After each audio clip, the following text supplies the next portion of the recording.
New వర్షన్లో కూడా వెళ్ళాలన్నమాట.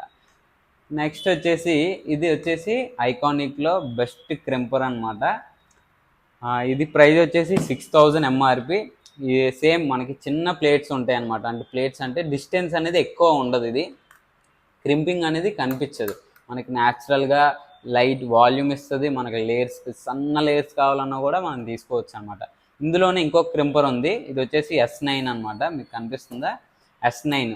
దీనివల్ల ఏమవుతుంది అంటే మనకి లేయర్స్ అనేది కొంచెం వెడల్పుగా వస్తుంది, కాకపోతే వెడల్పుగా వస్తుంది. దీనివల్ల క్రింపింగ్ కూడా వెడల్పుగా లావుగా అండ్ విజువల్ ఎక్కువ అవుతుంది క్రింపింగ్ అనేది. అలా అవ్వద్దు బ్రో మాకు ఇలాగే కావాలి అనుకుంటే ఇది కూడా తీసుకోవచ్చు. అండ్ నెక్స్ట్ నేను ఈ క్రింపర్ ఎలా ఉంటుంది, ఈ క్రింపర్తో నేనైతే క్రింపింగ్ చేసి ఒక లేడీ పైన ఎవరైనా ఉంటే, నా దగ్గర ప్రజెంట్ ఎవరు లేరు, ఒకవేళ ఉంటే మాత్రం వాళ్ళని చేసి లేయర్స్ కానీ ప్రతిదీ కూడా చేసి